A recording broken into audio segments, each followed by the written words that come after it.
नमस्कार, मैं हूं दीपाली राणा, आप देख रहे हैं शेयर बाजार लाइव। नमस्कार, दिल्ली स्टूडियो से मैं हूं वीरेंद्र कुमार। शेयर बाजार लाइव में आप सभी का स्वागत है। कल 8610 का लो, कल 8690 का हाई, एक दायरे में बाजार था, लेकिन शायद ये दायरा आज टूटेगा पक्का लगा।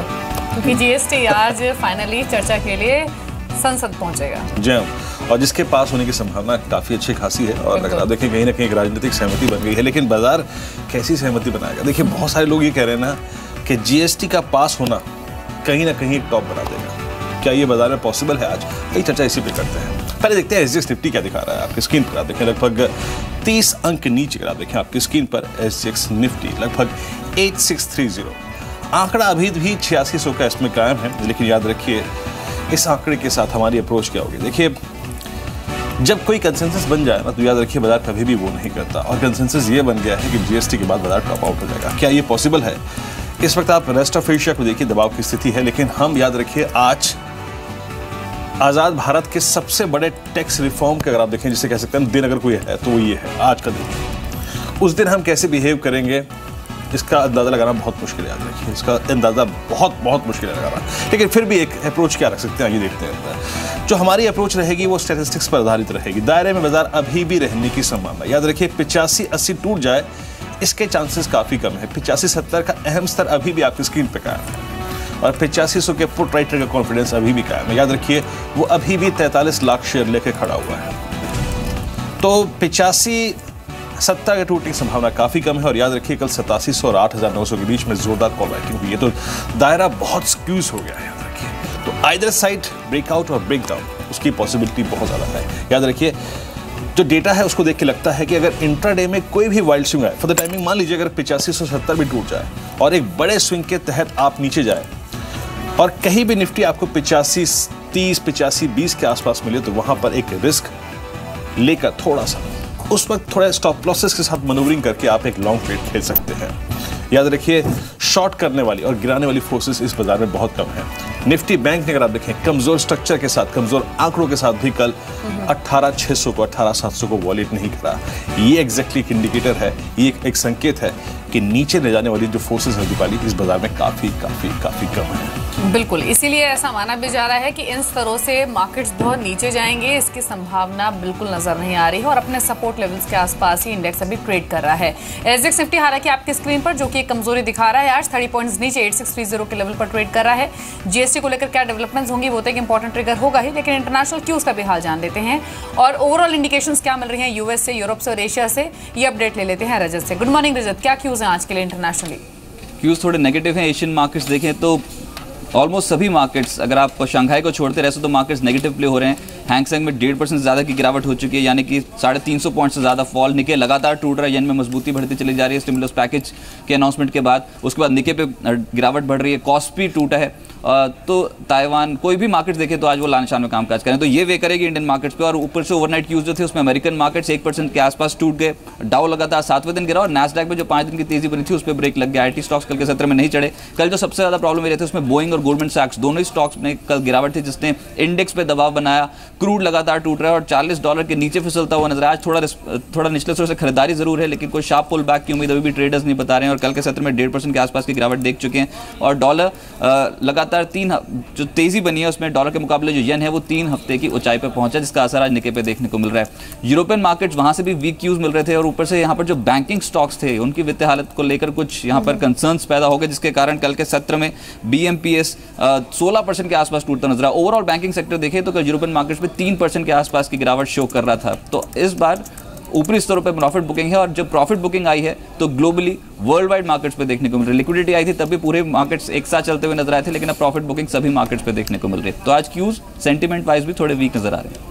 शुक्रिया रजत आपका। तो सेंटीमेंट वाइज आज जो क्यूज इंटरनेशनल मार्केट से वो कमजोर हैं, यूएस मार्केट से भी कोई अच्छे इंडिकेशंस नहीं मिल रहे हैं, और जिस तरह से रजत ने बताया ज्यादातर एशिया बाजार दबाव में है, और येन की कमजोरी का असर दिख रहा है निकाई पर 1% नीचे, हैंगसेंग भी 1.5% नीचे ट्रेड कर रहा है, और बाकी सभी एशिया बाजार भी आधा से 1% नीचे हैं।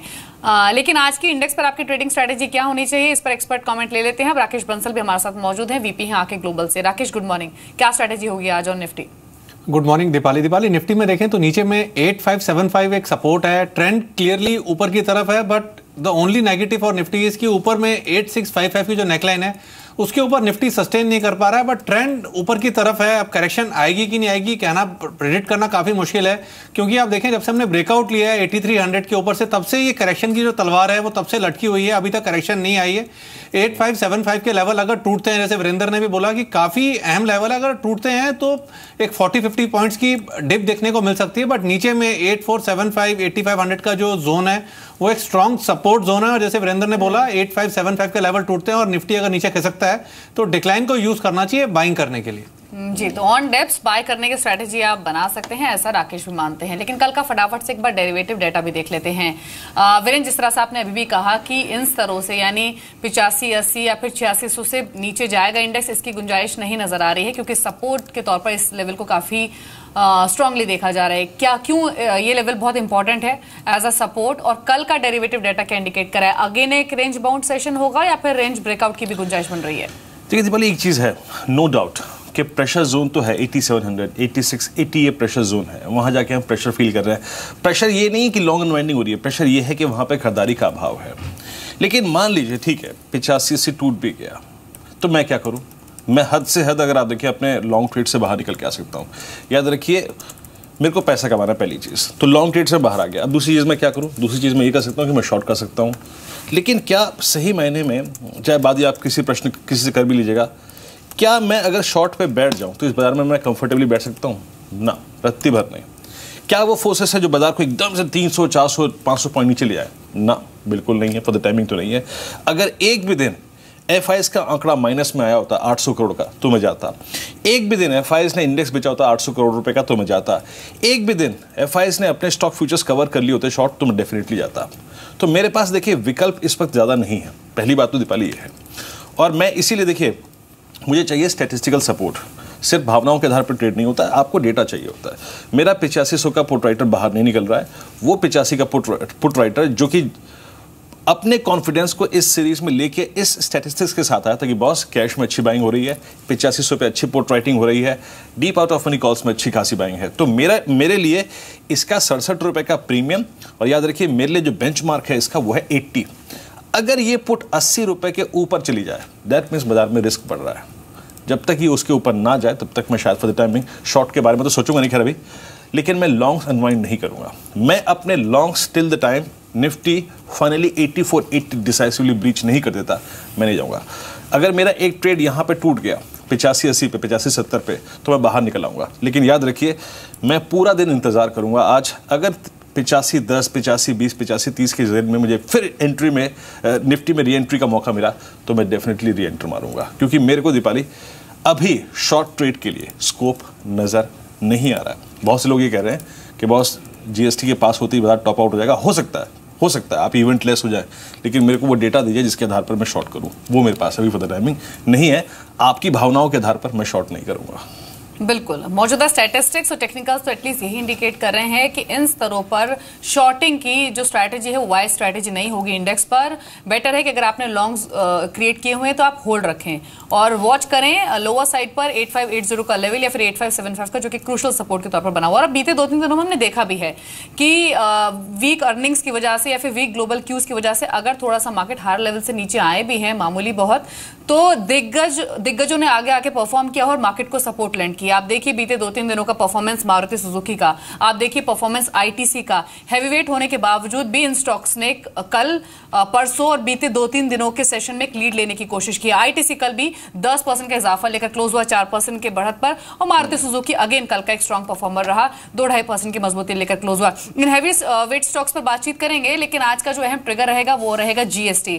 आज GST बिल राज्यसभा में पेश होगा और फिर इस बिल पर चर्चा होगी और उसके बाद ये जो बिल है वो हकीकत बन सकता है। लेकिन कब चर्चा शुरू होगी और क्या होप्स हैं, ये पूरी अपडेट ले लेते हैं। मेरे सहयोगी आलोक प्रियदर्शी मौजूद भी हैं।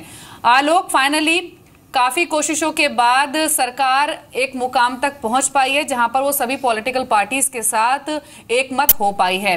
आज किस समय ये बिल पेश होगा और क्या माना जाए कि चर्चा के बाद ये बिल हकीकत बनेगा?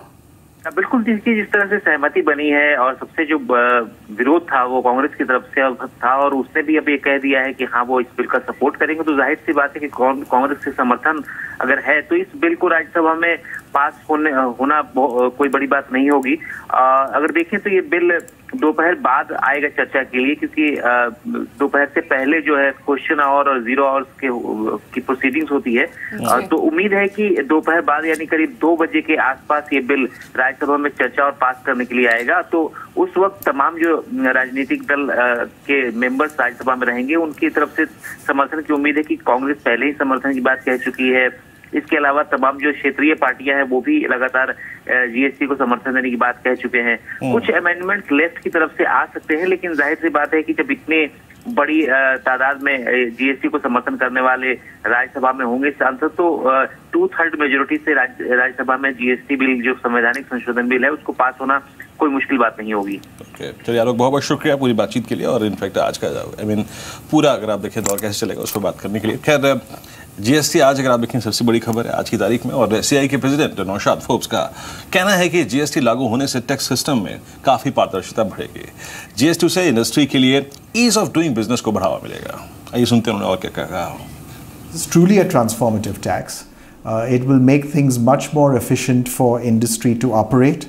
It will make things much more easy and transparent for tax collection. And even though a few items are being left out and it's not a perfect tax, it's good to start, they say that the perfect is the enemy of the good. It's good to start with something that's good, and then we'll make it perfect as we go along and include remaining items in the GST scope also.